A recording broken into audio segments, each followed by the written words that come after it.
Hey, good evening. Josh here with Patriotic AF. Typically, when I do videos like this, I like to sit down and talk about opinions, things that are going on in the news or current events. Uh, However, I'd like to take some time to talk about my personal experience this evening with something I've fought for a long time. And despite the veteran community and kind of the things that have been changing over the last 5 or so years regarding PTSD and TBI and all those things, one of the topics of discussion and things that we don't really hear much about is people who deal with depression.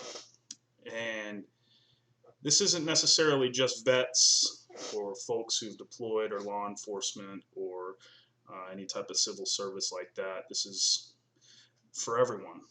And I'd hopefully like to share some of my experience as well as maybe offer a little bit of advice. Um, so, for those of you who aren't familiar with depression, uh, a lot of people think that it's kind of one of those things where a person is depressed, they're down on themselves.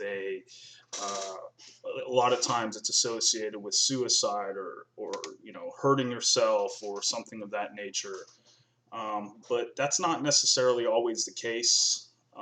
There are people who out there who deal with and fight, like myself, who deal with and fight depression almost on a daily basis, and it may not show at all. Like you can have a guy like me who's, you know, outgoing, outspoken, seems happy all the time, energetic, uh, usually a lot of humor, who still fights and deals with the same type of depression, but the difference is they do a really good job of either pushing it down and ignoring it, bottling it up, or hiding it, or both. Um, and excuse the loud squeaking from my chair, but so for me, uh, depression has been kind of something that I've had to face not just since my time serving the military and after that deployed as a contractor and dealing with the things that I dealt with then, but it's something that I've kind of fought and dealt with almost my entire life, basically since my adolescent years. And one of the things that I found for me is that, um, and it's not until recently that I realized that this is something that that depression is actually what I'm facing. But I'll go into periods of time where I'll become antisocial. I'll lose all motivation and drive to do things, and I'll want to shut down and kind of just zone out. And when I was younger, one of the outlets that I had to deal with that depression was playing video games. Because the great thing about playing video games is you have the ability to just sit, zone out into a completely different world, not pay attention to anything that's going around you, but still be active and doing something, keeping your mind busy, so you're not just sitting there, right? So it's almost an excuse not to get out and go do things. And for a while there, especially during my early 20s, it became almost an addiction where if I wasn't at work or doing something that I absolutely had to be doing, I would just zone out and play games all day from the time I woke up until the time I went to sleep. And it got so bad that eventually I realized the impact it was having on my life and the things that was, it was causing with my relationship with my former spouse and my kids and all the things that I had going on around me. I was kind of like losing grip on, um, just letting my life go and not really becoming anything more than I was. Um, Now today, this is years later, and I've gotten past that addiction of playing video games, and I've gotten past a lot of that. And once I came to terms and realized like this is what I'm fighting, uh, my very first instinct was to seek mental help and become medicated. And for me, I have a family with a background of mental issues or mental health issues, and so it was almost like, yeah, that's what you need. So for a short period of time, I went through a phase where I was medicating that, And it almost was like, despite all the negative side effects of the medication and all the things that um, I had to deal with when taking those drugs, I was convincing myself this is something that I needed in order to break out of that cycle of fighting this depression that I was constantly undergoing.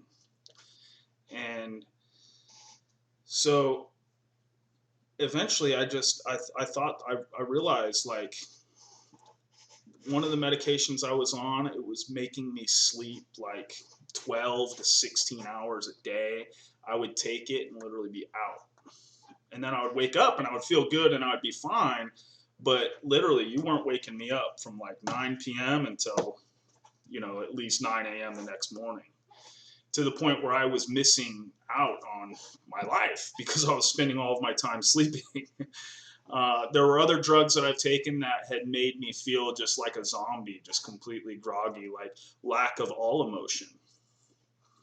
And so, I kind of broke into really becoming dedicated and working out in the gym. And that was one of the things that I found helped me to kind of feel good about myself and something to look forward to, an outlet for me to latch onto and continue to do and work towards. And I saw improvement and I was making gains and I was getting stronger and seeing results in my body.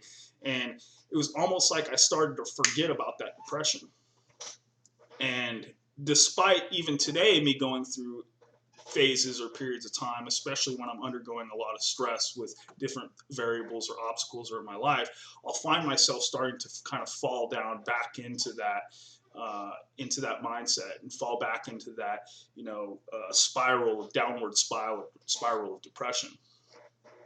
Um, and so I decided to start to take a different look at it. And I started to realize that, despite all the conspiracy theorists out there and all the, political uh, undertone I could make to this subject, is, you know, drugs are a treatment to whatever it is that they're designed to treat, right? Like if you have pain, you take drugs, and it's supposed to be a temporary thing. Drugs should never be a permanent fix to a problem that you have, whether it's physical or mental. Those drugs are designed to help you cope with or cure whatever ailment that you have. And despite the taboo and kind of stereotype that falls behind mental health, we see folks out there with physical ailments every day who are accomplishing amazing things, right? With the release of social media and kind of how that's been out there, is you'll see videos of these insanely old people performing like incredible feats of strength or endurance, or you'll see amputees who are performing marathons or other types of Olympic sports. You'll have wheelchair bodybuilding. Like there's tons of folks out there who are physically disabled who are doing these amazing things, and people are like, wow, look at what this person has overcome. And the way that I started to look at it was, there's not a single person on the planet who isn't disadvantaged in some way. There's not a single person out there who doesn't have something that they have to overcome, or an obstacle, whether it be physical or mental or whatever the case is, that they have to overcome in order to be successful in their goals and what they want to accomplish in their life. And for some people who fight these things like depression, if you start to look at it like that, it's going to completely change your mindset when it comes time for you to pursue your goals. Yes, it's going to become that much harder to accomplish those things. Yes, it's going to be more difficult than the next guy who doesn't have depression or any other ailment. But you have to remember that next guy or that next gal, they also have their own internal struggles that they're fighting to overcome. So for me, I try to look at my depression as my little bit of a handicap. Now, obviously, I'm not going to put myself on the level of somebody who's actually mentally disabled or actually has, you know, a leg amputation, how, because they have more of an obstacle to overcome. However, this is my obstacle, and this is what I have to choose to fight. And that means that when it comes to my depression, I can't rely on my motivation or drive to do things and pursue my goals and accomplish them.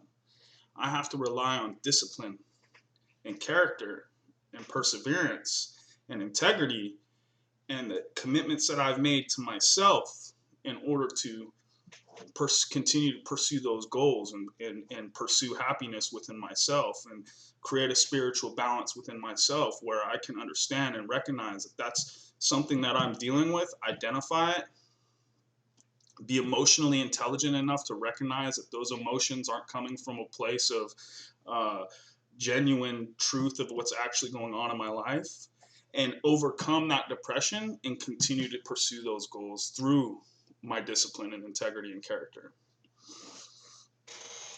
And, you know, not to speak too long on this subject, but for those of you out there, you know, if I could just reach one of you and let you know that I'm not telling you to stop taking your medicine. I'm not telling you to stop undergoing the treatment that's being recommended by a doctor. What I'm telling you is that you can't rely on those things to make you better. They're never going to make you better. Being on lithium or whatever it is that you're taking, that is a treatment plan that's designed for you to take and undergo indefinitely. The only thing that's going to make you better is understanding what that is that's going on in your mind, being able to identify it when it's happening, and not ignore it, but face it.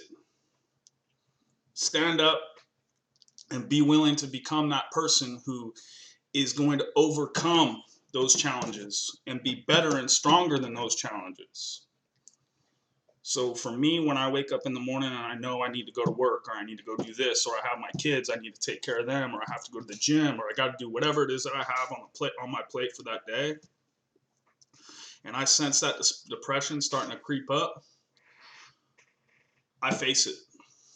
I tell myself, no,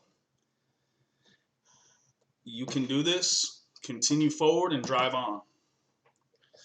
And it all starts with when you're willing to execute that.